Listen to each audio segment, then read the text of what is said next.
एक बहुत ही भोला भाला सा आलसी लड़का था। वह कोई काम नहीं करना चाहता था।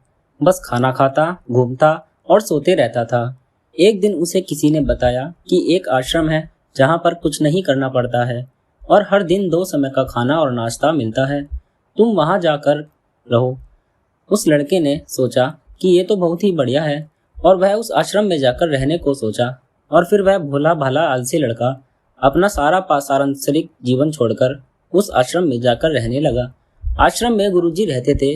वह कुछ समय सबको प्रवचन देते थे। वह आलसी लड़का सुनता था, बाकी समय आराम करता था और फिर भर पेट खाना खाकर सो जाता था। ऐसे ही उस लड़के का दिन गुजरता गया। एक दिन उस आश्रम में कुछ भी नहीं बना। नाश्ते के समय नाश्ता नहीं मिला। उसने सोचा नाश्ता नहीं मिला, भोजन तो मिलेगा। अब भोजन के समय भी उसे भोजन नहीं मिला। लड़का दौड़ करके गुरु जी के पास गया और उससे पूछा, आज भोजन क्यों नहीं बना? गुरुजी ने कहा, बेटा आज एकादशी है और जितने भी आश्रम के सदस्य हैं उनका उपवास है और तुम्हारा भी आज उपवास है। आज भोजन नहीं बनेगा। वह आलसी लड़का था और उसे भूख भी बहुत लगती थी। उसने गुरुजी से बोला कि मैं उपवास नहीं रहूंगा, मुझे भूख लगी है, मैं खाना खाऊंगा। गुरुजी ने बोला, ठीक है, जाओ भंडारे में से सामान ले करके आओ और आश्रम में नहीं बाहर ले जा करके बना लो, लेकिन याद रखना भोजन बनाने के बाद सबसे पहला भोग भगवान को लगाना और फिर तुम प्रसाद पाना। वह लड़का बोला, ठीक है, और फिर अनाज लेकर नदी की ओर पहुंचा। भोजन पकाने लगा, तैयार करवा। उसके बाद कहने लगा कि भगवान श्री राम आइए, पधारिए, भोग लगाइए।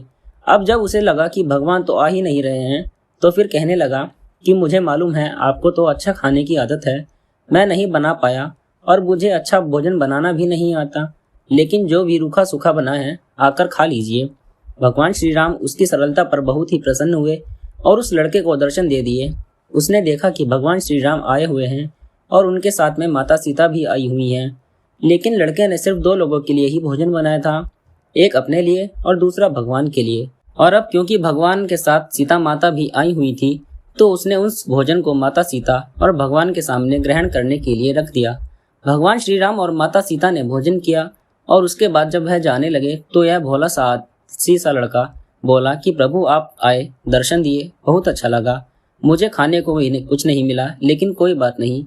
लेकिन आपसे एक विनती है कि अगली बार जब आप आएंगे तो कितने लोग आएंगे ये बता दीजिए, ताकि मैं उतने लोगों का भोजन बना कर रखूं। भगवान श्री राम मन ही मन मुस्कुराए और फिर अंतर ध्यान हो गए। लड़का आश्रम गया, दिन बीतता गया और फिर एकादशी का दिन आया और इस बार उसने 3-4 लोगों के लिए अनाज लेकर के खाना बनाने के लिए नदी के किनारे पहुंचा और उसने बड़े प्रसन्नता से भोजन बनाया और इंतजार करने लगा कि प्रभु आइए और भोग लगाइए। इस बार लड़का देखता है कि भगवान श्री राम पूरा राम दरबार लेकर के आए हैं, जैसे माता सीता, लक्ष्मण, भरत, हनुमान जी और सभी लोग आए हैं। लड़के ने 3-4 लोगों का भोजन बनाया था और इस बार भी भोजन कम पड़ गया। लड़के ने निराश होकर भोजन को प्रभु के आगे रख दिया और उन्होंने भोजन किया, फिर चले गए। इस बार भी लड़का फिर से भूखा रह गया। अब लड़का फिर आश्रम आया, दिन बीतता गया और फिर एकादशी का दिन आया। इस बार गुरुजी से कहने लगा कि गुरुजी मुझे इस बार थोड़ा ज़्यादा अनाज चाहिए। गुरुजी सोचने लगी कि यह इतना सारा अनाज का करता क्या है, कहीं इसे बेचता तो नहीं है। तो फिर उन्होंने कहा कि ठीक है, भूख से परेशान रहता है। लड़के ने कहा कि नहीं गुरुजी, मैं भूख से परेशान नहीं रहता हूँ, प्रभु के साथ बहुत लोग आते हैं, उनको भी तो भोजन करना पड़ता है। गुरुजी को लगा कि लड़का पागल हो गया है, लेकिन गुरुजी ने सोचा कि चलो एक बार चलकर देखते हैं कि लड़का इस अनाज का करता क्या है। वह भोला सा लड़का अनाज लेकर के नदी के किनारे पहुंचा और इस बार भोजन बनाया नहीं। उसने सोचा कि प्रभु हर बार ज़्यादा लोगों को लेकर के आते हैं, इस बार वह जितने भी आएंगे खुद बना करके भोग लगा लेंगे और फिर प्रेम से प्रभु को बुलाने लगा। गुरुजी ये सब छुपकर देख रहे थे कि ये भोजन तो बनाया ही नहीं और प्रभु को बुला रहा है।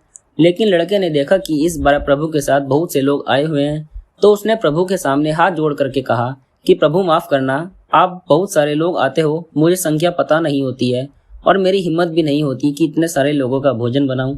आप स्वयं आइए, बनाइए, खाइए और भोग लगाइए। प्रभु मुस्कुराते हैं और अपने साथ आए सभी लोगों के साथ मिल करके भोजन बनाते हैं। गुरुजी ये सब छुप करके देखते हैं और फिर लड़के के पास आ करके कहते हैं कि तुम ये क्या कर रहे हो। लड़का कहता है कि गुरुजी आपको दिख नहीं रहा है कि भगवान श्री राम पधार चुके हैं, माँ सीता आई हुई हैं, हनुमान जी आए हुए हैं और भी सभी लोग आए हुए हैं, भोजन बन रहे हैं। गुरुजी ने बोला कि पागल हो गए हो, मुझे तो कोई नहीं दिख रहा है। लड़का गुस्सा हो गया और बोला, प्रभु आप ये क्या कर रहे हो? एक तो मुझे भूखा रखा है और गुरुजी को दर्शन नहीं दे रहे हो, जो मुझे पागल समझ रहे हैं। कृपा करके गुरुजी को दिख जाओ। भगवान बोले नहीं, मैं इन्हें नहीं दिख सकता। लड़का बोला क्यों नहीं दिख सकते? मेरे गुरुजी तो बहुत महान हैं, बहुत बड़े ज्ञानी और ज्ञाता हैं। भगवान बोले हाँ, ज्ञानी और ज्ञाता होंगे, लेकिन तुम्हारी तरह सरल नहीं है।